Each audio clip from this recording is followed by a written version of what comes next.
perceraian, memang yang paling menderita, yang paling tidak diuntungkan adalah anak, ya, karena anak merindukan kebersamaan antara ayah dan ibu. Tapi sekarang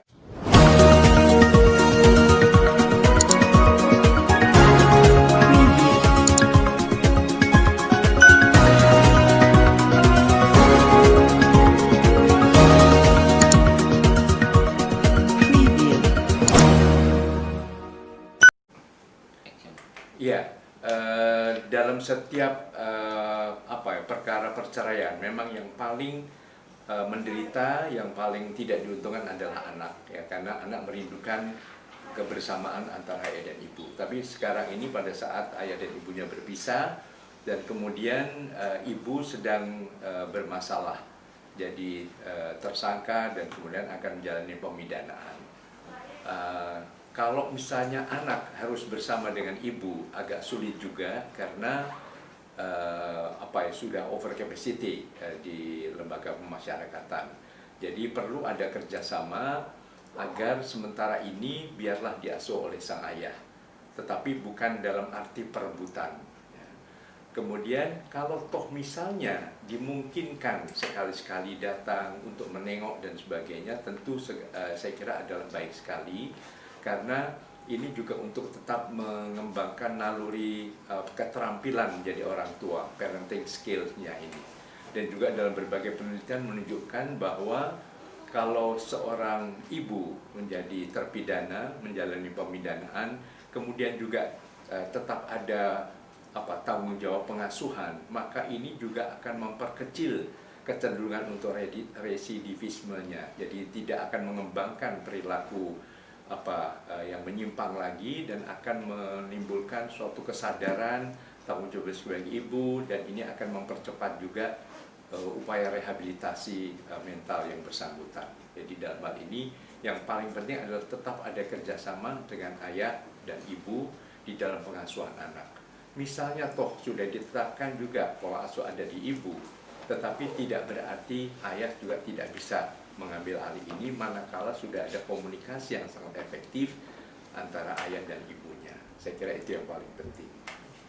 Terus pengaruh sendiri Kak kalau untuk ke anaknya? Ya, memang kalau itu kemudian terlalu diekspos, kemudian anak juga mengkonsumsi media sosial terus-menerus, akan terjadi suatu kegoncangan jiwa, akan terjadi suatu perasaan trauma, dan berbagai permasalahan lainnya akan mengganggu proses tumbuh kembang yang sehat bagi jiwa sang anak, ya. Karena anak sekarang umur 5 tahun juga sudah bisa membuka gadget, sudah bisa menerima informasi. Jadi sementara ini kalau bisa dijauhkan dulu dari media sosial, kemudian tetap ditumbuhkan rasa positif dari sang anak terhadap kedua orang tuanya. Jadi tidak ada menyudutkan salah satu, wah ini, dan mohon juga tidak ada penghakiman terhadap anak. Orang tua bisa salah, tetapi anak tetap bersih. Jadi jangan sampai nanti menimbulkan bully pada anak. Wah, kamu anak terpidana, ibu kamu begini-begini. Nah, mohon itu bisa diamankan situasi itu oleh kedua belah pihak, baik oleh ibu sendiri dan juga oleh ayah. Dan kemudian ya di beberapa negara memang juga disediakan artinya kemungkinan untuk seorang ibu mengasuh putra atau putrinya yang masih dalam usia balita di dalam lembaga masyarakat, itu dimungkinkan. Karena sekalian selain bermanfaat untuk perkembangan jiwa anak, juga untuk perkembangan jiwa sang ibu sendiri. Jadi akan membuat rasa tanggung jawab, kemudian menyadarkan pada berbagai nilai-nilai yang lebih positif dan sebagainya, itu tetap akan bisa dikembangkan. Oke, dengan status tersangka kan pidana, apakah sebaiknya yang dilakukan oleh sang ayah ini harus segera mengambil hak asuhnya atau bagaimana kira-kira? Ya, kalau itu kan proses hukum ya, itu bisa saja dilakukan, tetapi tanpa menunjukkan adanya kesan seperti perebutan begitu. Walaupun belum diputuskan, tapi dengan kerjasama yang baik, saya kira tetap ayah bisa mengasuh sang anak ini. Sekali lagi semua mengedepankan kepentingan terbaik bagi anak. Jadi bukan egoisme masing-masing orang tua, dan dalam hal ini LPAI selalu siap untuk mendampingi siapapun juga yang membutuhkan mungkin panduan, pandangan-pandangan baru, selama itu mengedepankan kepentingan terbaik bagi anak. Dengan tidak mengejas orang tuanya juga Iya, tentunya ya Kak ya. iya.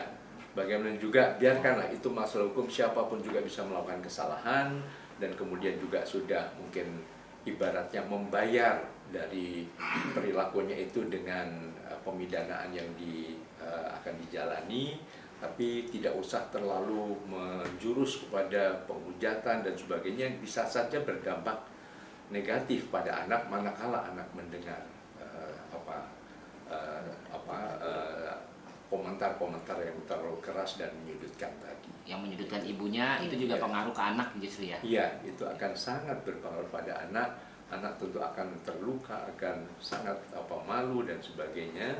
Jadi mohon ini kasus hukum biarlah sudah diselesaikan dengan baik sesuai dengan jalurnya. Tapi karena ini menyangkut adanya seorang anak yang masih umur berapa? Sekitar 5 tahun. 5 tahun. Ya, itu sangat sensitif, jadi mohon itu perasaan itu juga dijaga. Saya kira oleh siapapun juga, termasuk para aktivis perlindungan anak.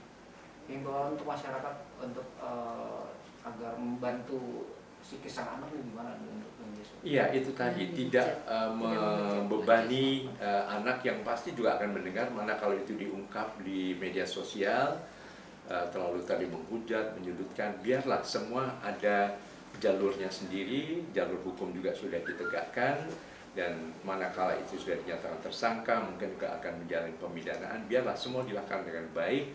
Tapi kalau pun itu berada di lembaga pemasyarakatan, namanya pemasyarakatan, jadi ada unsur rehabilitasi, bahwa orang yang salah tetap ada kemungkinan, tetap ada jalan untuk bisa menjadi baik, sehingga tidak usah terlalu didramatisir sebagai suatu makian, hujatan, dan sebagainya. Oke, untuk Kak Seto sendiri sebagai ketua umum, sarannya apa untuk Gading? Ya, itu tadi, kalau sekarang ini mungkin situasi di lapas, ya manakala nanti ibunya harus berada di lapas, lembaga pemasyarakatan, situasi di lapas juga mungkin masih rentan terhadap COVID-19, mungkin juga sudah over capacity, terlalu penuh dan sebagainya, belum ada tempat yang tepat untuk anak atau situasi yang ramah anak, yang mohon sementara bisa diasuh oleh sang ayah. Ya, jadi itu saja. Tapi manakala nanti dimungkinkan anak rindu bertemu dengan ibu, ini adalah hak anak, maka mohon itu tetap bisa dilakukan, tapi tetap dengan protokol kesehatan yang sangat ketat. Pesan tersendiri dari Kak Seto terkait masalah. Iya, kita tahu bahwa jumlah korban anak-anak itu tertinggi di Asia, dan yang meninggal juga tertinggi di ASEAN. Nah, ini tentu patut kita waspadai. Jadi mohon dengan segala hormat para ayah dan bunda, para keluarga melindungi putra-putri tercinta. Sementara ini kita sudah berkorban 10 bulan. Kenapa kok kita tidak hargai pengorbanan yang sudah lama ini? Apalagi kita mendengar bahwa tahun depan itu kemungkinan ada mungkin tatap muka ya. Ya, selain itu rekayasa virus yang lebih dahsyat lagi, varian baru ya, dan di beberapa negara bahkan sudah melakukan lockdown kembali selama bahkan 1 bulan. Nah, mohon kita tetap waspada, jangan terburu-buru. Untuk kebijakan tatap muka untuk sekolah, kami dari LPAI dari awal sudah menyatakan mohon jangan dulu. Bahkan kalau perlu instruksi justru dari pusat. Ya, jadi dalam hal ini, karena ini juga desakan dari berbagai pihak mau sekolah, kadang-kadang justru dari orang tua sendiri. Mungkin orang tua juga bingung karena harus memberikan pelajaran yang tidak dikuasai, ya, sehingga menimbulkan stres, konflik keluarga, kekerasan terhadap anak. Nah, mohon kita ingat surat edaran Menteri Pendidikan dan Kebudayaan nomor 4 tahun 2020 yang dengan tegas menyatakan bahwa pembelajaran bermakna yang lebih ditekankan. Jangan terlalu menekankan pada penuntasan kurikulum untuk kenaikan kelas atau kelulusan. Jadi berarti udah ada kurikulumnya kurikulum kecakapan hidup saja. Itu yang jauh lebih penting. Perilaku maksudnya. Iya, perilaku, bagaimana menjaga kesehatan selama pandemi COVID-19. Misalnya apa? Cukup istirahat, kemudian cukup teratur makan, tapi juga bergerak, berolahraga, menjaga kebersihan, tetap mematuhi 3M protokol kesehatan. Nah, itu adalah kecakapan hidup supaya kita tidak terkena dampak dari COVID-19 ini. Oke. Itu yang paling cukup.